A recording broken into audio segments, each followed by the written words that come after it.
Shalom Akim, Kahalayim Nahi Habashim Yashab Hashim Hakodash, and double on Instagram and Apostles, Thadayah Shai.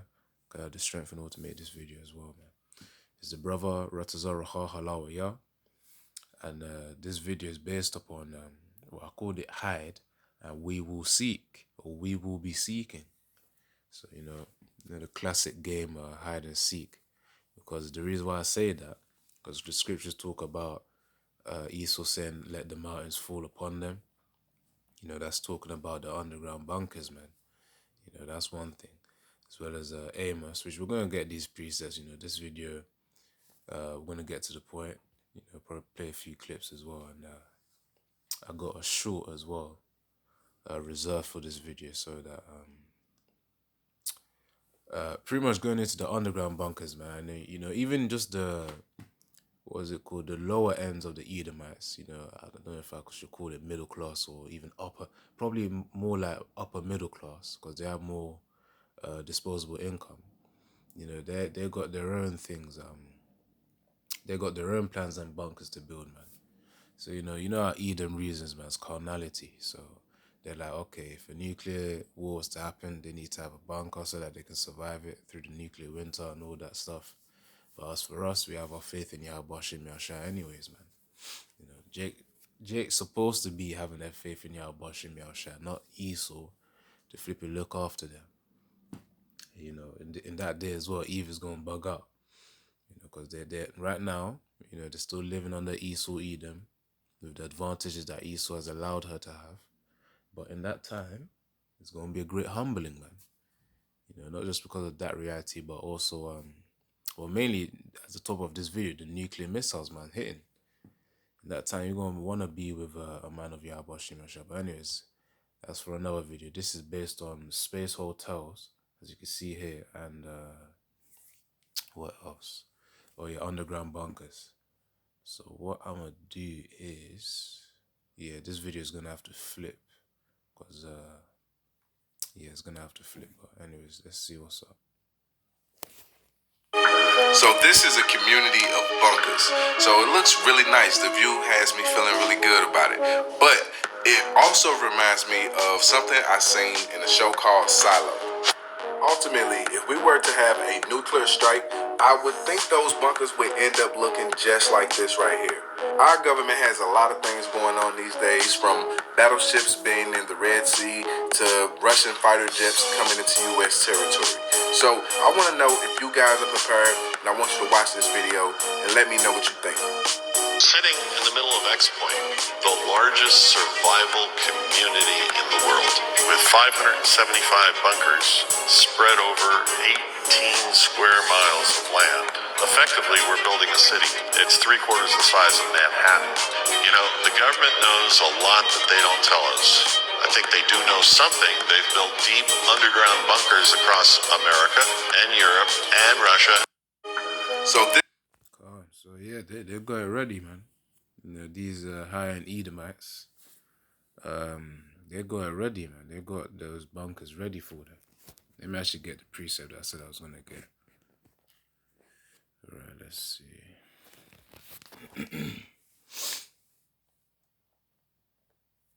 Hold on. I think it's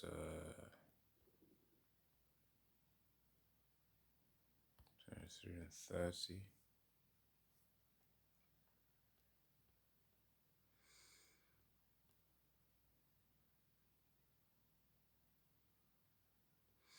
God, this is a key part, really. So Luke 23 and 30. Then shall they begin to say to the mountains, fall on us, and to the hills to cover us. And of course, with these underground bunkers of which they have, they'll really be covered, man, by those mountains as well. Although some places, it's quite flat. But the point is that, in terms of its meaning, it's all about those underground bunkers. And to the hills cover us, to the mountains. And yeah, some bunkers will be in the mountains as well. If you do enough research, you will find those. So yeah, man. You've got underground bunkers there. It says, I think the guy mentioned 575 of them. And, hold on, he said they're in America, Europe. So yeah, because, Edomites, They're just trying to get to a place where they can save themselves. But of course, there'll be those of whom will be preserved as the first slaves in the kingdom, man. We're speaking of first slaves. Let's get Jeremiah 16.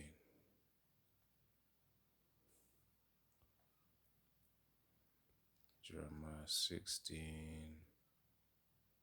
verse 16. Hunters, fishers to hunters, man. So Jeremiah 16 and 16.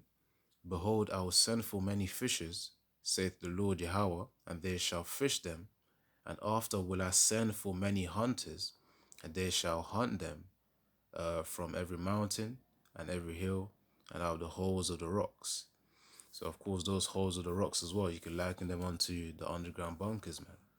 You know, from every place. So Esau saying that every mountain and hill to cover him up, which yeah, mountains and hill can also represent rulerships too. Though considering the previous precept that we read, yeah, them underground bunkers is where we're going to be hunting them from, man. And then fishes as well. It says, behold, I will send for many fishes, saith the Lord Yahweh. Also, Yahushua, of course, was the one to do Yahweh's will, man, because he said, come, let me make you fishers of men.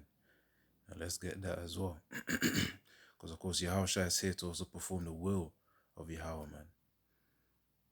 Hold on. So, Luke 4 and 18 to 19.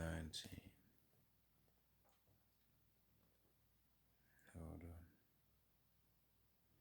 So, Luke 4. Hold on.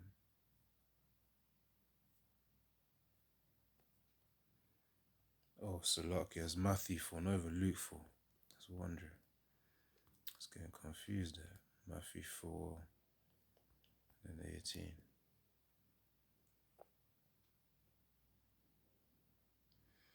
And Yahshua walked by the Sea of Galilee, saw two brethren, Simon called Peter, and Andrew his brother, casting a net into the sea, for they were fishers. Yeah, that was their occupation. Matthew 4:19, and he saith unto them, follow me, and I'll make you fishers of men.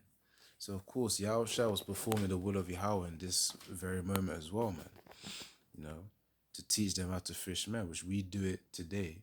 Of course, those of us out there in the houses and bars and making these videos by, you know, studying the scriptures, studying under our apostles, you know, Apostle Tahar, Apostle Gabar, Apostle Ramlab, Apostle Rahar, you know, in order to teach this word.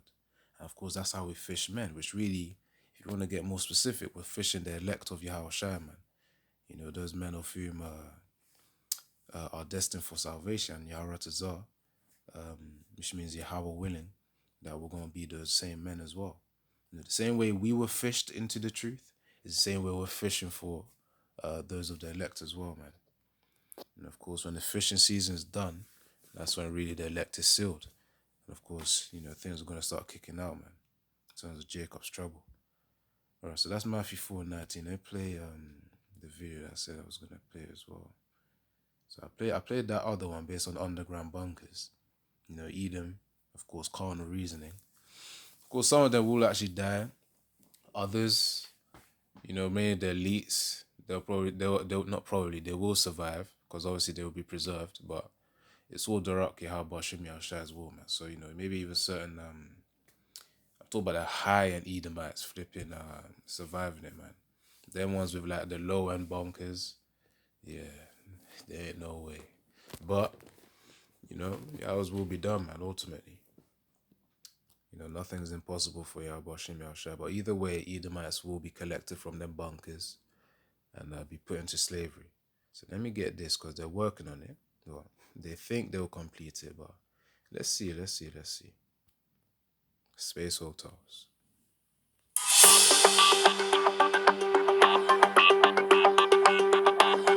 Space hotels, they're not something of science fiction anymore. I mean, you're saying in 2018? Not really. No, not really. Theoretically, it can be done as early as that. Meet Robert Bigelow, a real estate developer who made his fortune building a chain of low-cost motels. Now, he's looking to grow his real estate empire off Earth. I mean, to imagine floating around in here, do you envision tourists also inhabiting these? Absolutely. He believes his company, Bigelow Aerospace, may have the solution to our space housing problem. Expandable habitats.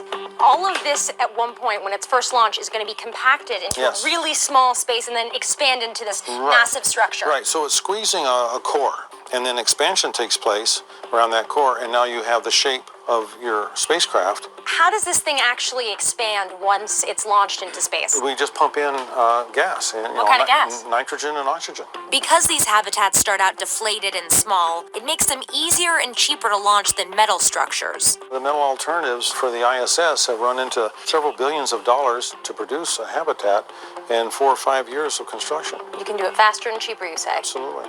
It's not just cheaper. He says the 18-inch walls of his habitats will better protect us from space debris and radiation.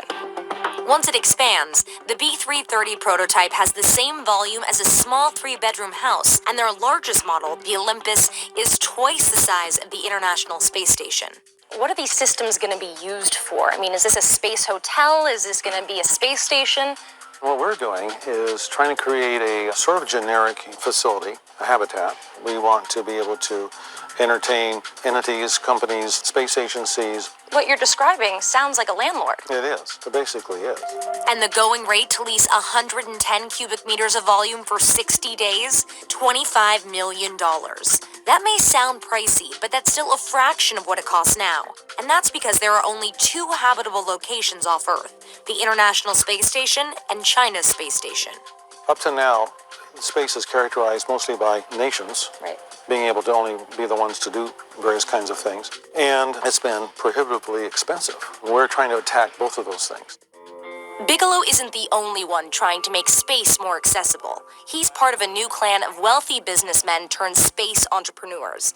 But unlike the other tech-savvy moguls, he's surprisingly old-fashioned. Do you use a laptop? No. Do you use email? No, I don't. I don't want to bother with it. Anyways, the point is, man, even if the Mossad allowed Esau to build these structures and send them up, which really they can't go beyond the Van Allen belt, which is like in other words, the ozone layer, that layer which they can't break out of. So they can only go so far, so high. So even if Yahweh Hashem allowed Esau to, achieve these space hotels, they're going to be scooped out of it, man. And let me show you why. Let me show you the scripture on that. They're going to be scooped out of it. Now, let's see this. Amos 9:2. Because you know how Esau can be ambitious, man. He doesn't believe that his kingdom would end. Despite the information being on the contrary.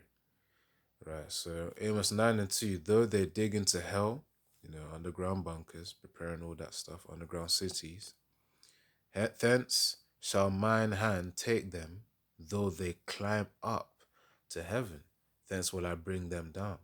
So of course, Yahweh Shimashai could actually allow Esau to actually finish up the space construction, man, before we know it, maybe even 2025, because I know there was another video, 2025, they said they actually plan to construct a space hotel. Let me finish this video first and then probably play the other clip too. His fascination with space started as a young boy growing up in Nevada and hearing about his grandparents' encounter with a UFO.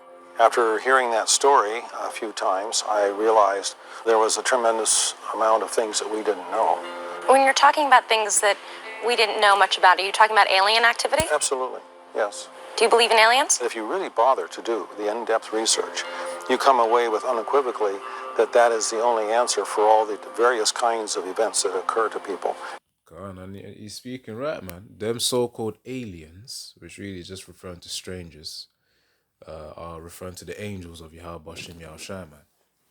And of course, these angels are given tasks to do, across the earth as well. Also to observe, and report. But, yeah, man, them encounters, man. That's why I said Amos 9:2, Yahweh Shem Yahushua will take them out.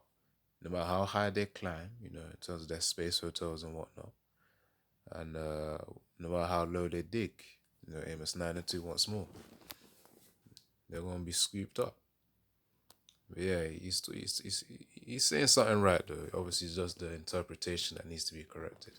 They're angels, and then the so-called UFOs are chariots.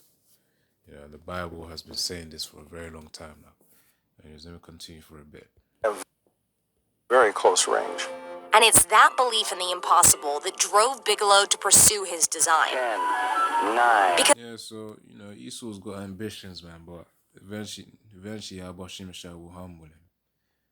Yeah, so let's see. There was another one. I think it was this one here. Yeah, you can see it right here. It says here, vacation in space, orbiting hotel set to open in 2025. And it says Banfield. But anyways, let's click on it and see. If Aspen, St. Bart's, Monaco, and Saint-Tropez are all getting a bit boring, have I got a vacation for you? How about space? I am not talking about Virgin Galactica, Blue Origin, or SpaceX. I'm talking about traveling to space and staying there in style. Pretty soon you can check into one of 2 hotels being built outside our atmosphere. And while on the outside they definitely look like rotating wheels orbiting the Earth, the inside is out of this world. Look at these pictures. A company called Orbital Assembly is behind the development, and aside from the regular tourism offerings, the hotels will also be outfitted with workspace, you know, for the more adventurous remote worker. Like most luxury hotels, there are showers and beds and restaurants, but unlike most hotels, the views of the solar system are just beyond belief. The first hotel, Pioneer Station, would offer space for 28 guests and could be open in as little as 3 years. The bigger hotel, Voyager Station, hopes to open its doors in 2027 with as many as 400 rooms. While the price points are still unknown, you can bet they'll be sky high. Yes, I wrote that. But here's the really good news. Orbital Assembly actually wants to make space visits more affordable and ultimately affordable and available to everybody. They aren't taking reservations yet. They've got some issues that they still have to work out, like navigating gravity and radiation exposure. But start saving now, folks. Thank you for watching. Click the red subscribe. Yeah, calm, man. So, you know, Esau's already been working on that stuff. And that video was made 2 years ago. Saying 2025. Right now we're in 2024. In fact, wait, hold on. 2 years ago was in 2022, around 2022. So you know the plan for 2025. But either way, as Esau's there, he's gonna be scooped up by Bashim Yahshua, man. It's like, what are you doing there, mate? You just see a whole fleet of chariots come by, and then Esau's just gonna be there looking.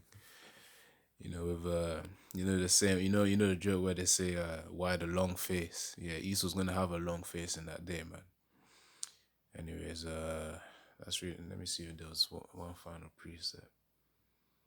So Jeremiah 16, Amos 9 and 2.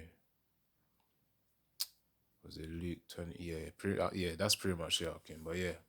Yaratazar, that you've been edified as well. So Shalom, Kahalalim La Yabashim Yashar Bashir Hakudash, and double on Instagram some apostles, Thadia Shah for the strength and to make this video.